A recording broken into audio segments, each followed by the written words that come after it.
Interior work എടുക്കുമ്പോൾ പിന്നെ നമുക്ക് വരുന്ന ഒരു മെയിൻ കൺസേൺ ആണ് പ്രൈസ് എന്ന് പറഞ്ഞൊരു പോയിന്റ്.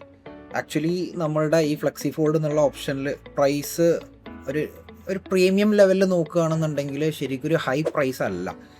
ആക്ച്വലി ഇതൊരു എക്കണോമിക്കൽ പ്രൊഡക്റ്റാണെന്ന് നമുക്ക് പറയാൻ പറ്റില്ല. പക്ഷേ കമ്പാരബിളി നമ്മളെ മാർക്കറ്റിലുള്ള ഇൻറ്റീരിയർ ഓപ്ഷൻസിൻ്റെ അതേ പ്രൈസിൽ തന്നെ നമുക്ക് നിലവിലുള്ള ഓപ്ഷനേക്കാട്ടിലും പ്രീമിയം ലുക്കിലും എലഗൻറ്റ് ഫീച്ചേഴ്സും വെച്ചിട്ട് നമുക്കിത് ചെയ്യാൻ പറ്റും.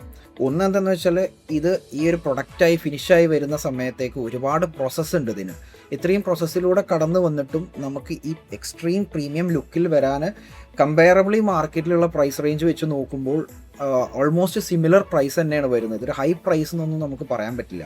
നല്ല പ്രൈസിൽ നല്ല എലഗൻ്റ് ആയിട്ടുള്ള പ്രീമിയം ലക്ഷറി ഫീലിൽ നമുക്കിത് ചെയ്യാൻ പറ്റും. ഒരു റിക്വയർമെൻറ്റിനെ ബേസ് ചെയ്ത് കസ്റ്റമൈസ് ചെയ്ത് അതിൻ്റെ ഒരു മെഷർമെൻറ്റിനെ ബേസ് ചെയ്തിട്ടാണ് ഇതിൻ്റെ കോസ്റ്റ് വരിക.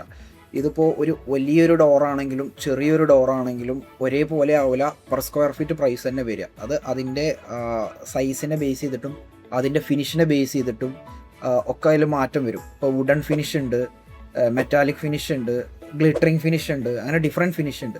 ഈ ഫിനിഷിനെയും കൂടിയും ബേസ് ചെയ്തിട്ടാണ് ഇതിൻ്റെ പ്രൈസ് റേഞ്ച് മാറ്റം വരുന്നത്.